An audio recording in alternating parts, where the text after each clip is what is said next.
সবাইকে স্টক অবজারভারের পক্ষ থেকে শুভেচ্ছা জানাই। বন্ধুরা, আজ আমরা জেনারেল ইন্স্যুরেন্স সেক্টরের এমন 5টি স্টক পিক করেছি যে 5টি স্টকই লাস্ট টাইম যখন general insurance sector long rally করেছিল, এই 5টি স্টকই তখন কিন্তু 100 পার করেছিল।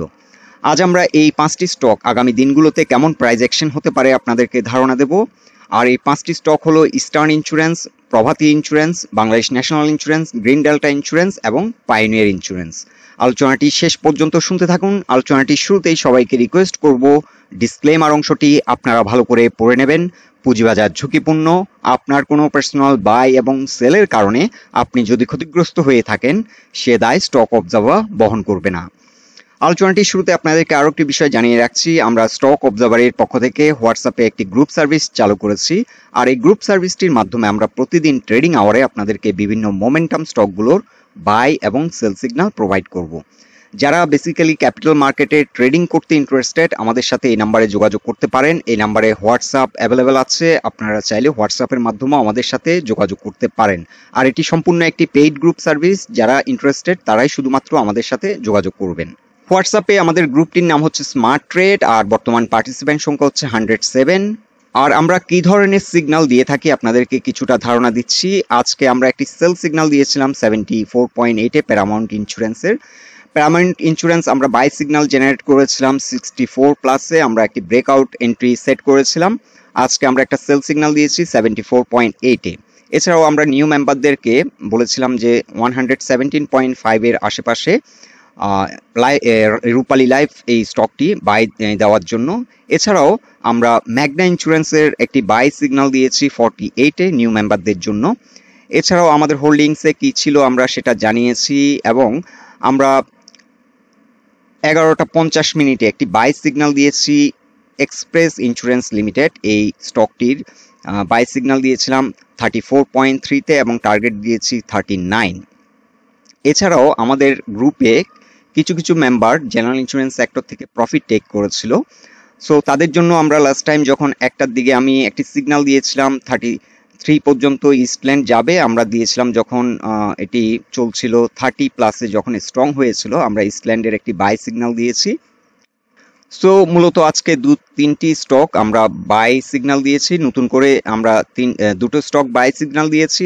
আর ম্যাগনা ইন্স্যুরেন্স এবং রূপালী লাইফ আমরা আগে থেকেই হোল্ড করছি, এটি শুধুমাত্র নতুন মেম্বারদের জন্য আমরা বাই সিগন্যাল দিয়েছি। সো বন্ধুরা, আপনারা মোটামুটি একটা ধারণা পেলেন কি ধরনের বাই এবং সেল সিগন্যাল আমরা ট্রেডিং আওয়ারে প্রোভাইড করি। এখন আমরা ফিরে যাচ্ছি আমাদের মূল আলোচনায়। শুরুতে আমরা ইস্টার্ন ইন্স্যুরেন্স কোম্পানি লিমিটেড এই স্টকটির উইকলি চার্ট নিয়েছি। বর্তমানে আমরা যেটা লক্ষ্য করছি, এই স্টকটি একটা সুপার বুলিশ মোমেন্টাম ফর্ম করেছে। আমরা ভলিউম দেখতে পাচ্ছি যে আলট্রা হাই ভলিউমে স্টকটি এগিয়ে যাচ্ছে। আর বর্তমানে উইকলি চার্টে আমরা যে রেসিস্ট্যান্সটি লক্ষ্য করছি সেটি হচ্ছে 71.6, এখানে পিভট রেসিস্ট্যান্স, এবং এখানে একটা সেল প্রেশার স্টকটি ফেস করছে। তবে বর্তমানে যে ইন্স্যুরেন্স সেক্টরের অবস্থান, এই সিচুয়েশনের পরিপ্রেক্ষিতে আমরা এই রেসিস্ট্যান্সটিকে খুব একটা শক্তিশালী রেসিস্ট্যান্স মনে করছি না, কারণ বর্তমানে জেনারেল ইন্স্যুরেন্স সেক্টর একটা সুপার বুলিশ মোমেন্টামে আছে। আর এই স্টকটিও কিন্তু একটা হিউজ ভলিউম নিয়ে এগিয়ে যাচ্ছে। সো আমরা আশা করছি সামনের দিনগুলোতে এই স্টকটি এই রেসিস্ট্যান্সটি ব্রেকআউট করে এখানে একটি সাইকেল কমপ্লিট করবে 76.1-এ, এবং এই সাইকেলটি কমপ্লিট করে এটার উপর যদি দাঁড়াতে পারে 76.1-এর উপর যদি একটা শক্ত অবস্থান ক্রিয়েট করতে পারে, এই স্টকটির পরবর্তী গন্তব্য হবে 93.7।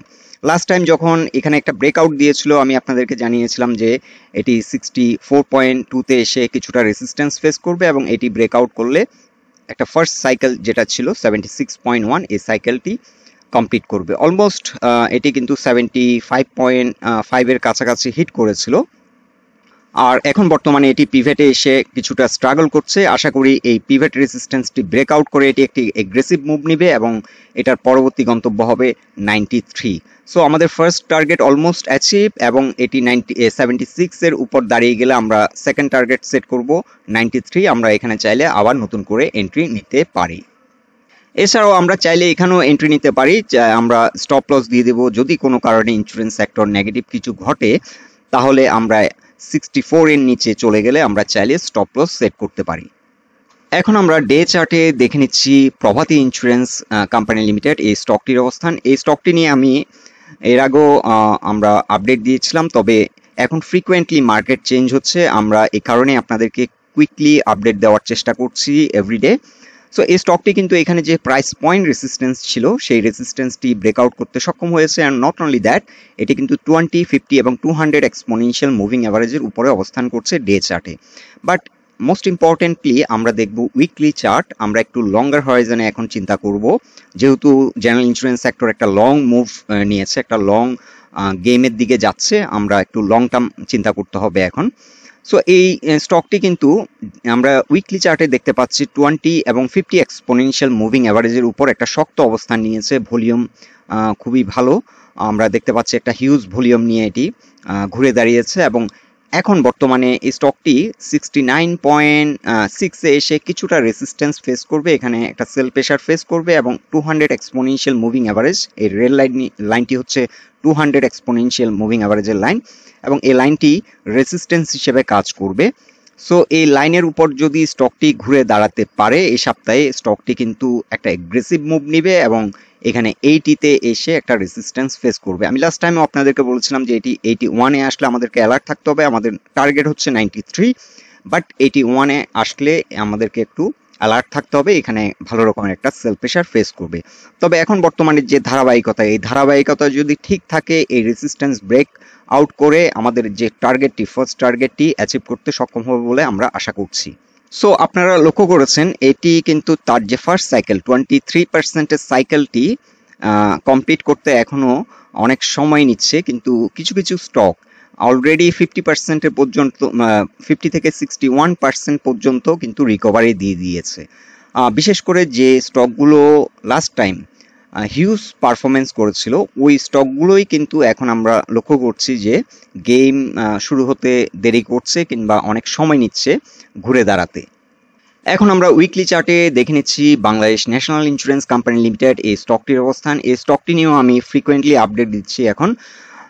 বর্তমানে আমরা দেখতে পাচ্ছি উইকলি চার্টে এটি 220 এবং 50 এক্সপোনেনশিয়াল মুভিং অ্যাভারেজের উপর সফলভাবে ঘুরে দাঁড়িয়েছে, এবং আজকের দিনে কিন্তু আমরা লক্ষ্য করছি যে এই সপ্তাহে এটি কিন্তু এখানে রিটেস্ট করেছিল 63.5-এ, এখানে সাপোর্ট নিয়েছে এবং এখান থেকে একটা ইউ টার্ন নিচ্ছে। সো এই স্টকটির এখন আমাদের টার্গেট হবে, ফার্স্ট টার্গেট হবে 83, এবং এই টার্গেটটি অ্যাচিভ করলে আমরা লক্ষ্য করব যে এটি 85-এ এসে স্ট্রাগল করবে পিভেটে, এখানে একটা সেল প্রেশার হতে পারে। সো এই জোনটাতে আমাদেরকে অ্যালার্ট থাকতে হবে 83 থেকে 85, এই জোনটিতে এসে স্টকটি একটা সিগনিফিক্যান্ট সেল প্রেশার ফেস করতে পারে, এবং পিভেটের উপরে যদি এই স্টকটি ঘুরে দাঁড়াতে পারে তাহলে এই স্টকটি আবার হয়তো 100 পার করবে। সো আমরা আপাতত যেটা করব সেটা হচ্ছে আমাদের ফার্স্ট টার্গেট হচ্ছে 83 থেকে 85, আর 85 যদি ব্রেকআউট করে একটা শক্ত অবস্থান নেয় আমরা নতুন করে আবার এন্ট্রি নেব, এবং আমাদের পরবর্তী টার্গেট হবে 100। আর এই স্টকটির ক্ষেত্রে আপাতত স্ট্রং সাপোর্ট হবে 63.5। সো এই লেভেলে এখন যারা নতুন করে এন্ট্রি নিচ্ছেন তাদের জন্য স্টপ লস হতে পারে যদি 63-র নিচে নেমে যায়। ওভারঅল যদি ইন্স্যুরেন্স সেক্টর যদি নেগেটিভ কিছু ঘটে তখন আমরা হয়তো চিন্তা করব, but at the moment insurance sector কিন্তু এখন হিউজ ভলিউম নিয়ে হিউজ টার্নওভার করছে, আমরা লক্ষ্য করছি এখানে হিউজ মানি ফ্লো। আমরা এখন আপাতত নেগেটিভ কিছু চিন্তা করছি না, আমরা যেটা ভাবছি যে ইন্স্যুরেন্স সেক্টর একটা লং র্যালি করবে। এখন আমরা উইকলি চার্টে দেখে নিচ্ছি গ্রিনডেল্টা ইন্স্যুরেন্স লিমিটেড, এই স্টকটির অবস্থান। এই স্টকটি কিন্তু একটা সুপার পজিশনে আছে, এটি কিন্তু প্রিভেটকে ব্রেকআউট করে আজকে আমরা লক্ষ্য করছি এটি পিভেটকে চেস করেছে, এখানে সাপোর্ট নিয়েছে। সো এই স্টকটি কিন্তু নতুন করে আবার এন্ট্রি নেওয়ার আমরা চিন্তা করতে পারি, এবং এটি নট অনলি দ্যাট, এটি তার সাইকেলটি কমপ্লিট করেছে। আমরা বলেছিলাম যে স্টকটি প্রথম টার্গেট হতে পারে 85, এটি কিন্তু 85 হিট করেছে, এবং বর্তমানে আমরা লক্ষ্য করছি এটি পিভেটে সাপোর্ট নিচ্ছে, এবং এখান থেকে ইউ টার্ন নিয়ে স্টকটি আমাদের এখন সেকেন্ড যে টার্গেট হবে সেটি হবে 97। সো স্টকটির ক্ষেত্রে এখন আমরা যদি এন্ট্রি নিই, আমরা পিভেটের নিচে নেমে গেলে আমরা স্টকটিকে হয়তো স্টপ লস দিতে পারি, আমরা স্টপ লস সেট করতে পারি 78, আমরা এখানে এখন এন্ট্রি নিতে পারি। আর স্টকটি 85 এই জোনটিকে অতিক্রম করলে একটা এগ্রেসিভ মুভমেন্টের মাধ্যমে একটা হিউজ প্রাইস অ্যাকশন হয়তো করতে পারে, এবং এটি হয়তো কুইকলি 97 এই সাইকেলটি কমপ্লিট করবে। ওভারঅল এই স্টকটিও কিন্তু লাস্ট টাইম একটা হিউজ পারফরমেন্স করেছিল, একটা হিউজ র্যালি, প্রায় 90 ডিগ্রি অ্যাঙ্গেলে কিন্তু একটা প্রাইস অ্যাকশন করেছিল লাস্ট টাইম, 150 কাছাকাছি এটি হিট করেছিল। এখন আমরা উইকলি চার্টে আমরা দেখে নিচ্ছি পায়োনিয়ার ইন্স্যুরেন্স আমাদের ফার্স্ট টার্গেট হবে 98। আমি এটা আপনাদেরকে অনেক আগেই বলেছিলাম, স্টকটি যখন 70 ছিল, 70 রেঞ্জে, তখনই বলেছিলাম যে স্টকটির ফার্স্ট টার্গেট হবে 98। আর স্টকটি কিন্তু এখন এখানে একটা প্রাইস পয়েন্ট লেভেল 82, এই জোনটাতে এসে একটু স্ট্রাগল করছে, ভলিউমের ধারাবাহিকতা ভালো, এবং আমরা দেখতে পাচ্ছি যে স্টকটিও কিন্তু ডে চার্টে মোটামুটি একটা আপ ট্রেন্ড করেছে। তবে সরি, এটা আমরা উইকলি চার্টে কথা বলছি। উইকলি চার্টে 50, 20 এবং 200 এক্সপোনেনশিয়াল মুভিং অ্যাভারেজের উপর অবস্থান করছে, একটা ভালো অবস্থান নিয়েছে। তবে এখানে একটি রেজিস্ট্যান্স ফেস করবে 87-এ, কিছুটা সময় নিতে পারে। 87 ব্রেকআউট করলে আমরা যে টার্গেটটি শো করেছি সেই টার্গেটটি অ্যাচিভ করতে সক্ষম হবে। সো এই স্টকটিও বর্তমানে এন্ট্রি নেওয়ার জন্য ভালো একটা পজিশনে আছে। আর এই স্টকটি জেনারেল ইন্স্যুরেন্স সেক্টরের অনেক ভালো মানের একটি স্টক। সো যারা লং টার্ম হোল্ড করছেন, লং টার্ম হোল্ডিংয়ের জন্য এটি ভালো মানের একটি স্টক। সো যারা একটু লং টার্ম চিন্তা ভাবনা করছেন তারা সেকেন্ড টার্গেট হয়তো চিন্তা ভাবনা করতে পারেন 116 কিংবা 130, depending on general insurance sector performance. ভালো পারফরমেন্স যদি করে তাহলে এই স্টকটি 50% পর্যন্ত রিকভারি দিতে পারে।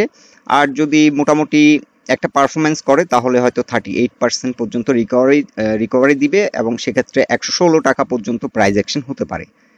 সো যারা ডে টু ডে ট্রেডার তাদের জন্য এই রেসিস্ট্যান্সটি গুরুত্বপূর্ণ। 87-এ আপনারা অ্যালার্ট থাকবেন। 87 ব্রেকআউট দিলে এটি ফার্স্ট টার্গেট 98 অ্যাচিভ করবে। সো বন্ধুরা, এই 5টি স্টক নিয়ে এটাই ছিল আমাদের অবজারভেশন। আলোচনাটি যদি আপনাদের ভালো লেগে থাকে অবশ্যই পোস্টটিকে লাইক দেবেন, আর আমাদের সাথে থাকার জন্য আপনাদের অসংখ্য ধন্যবাদ।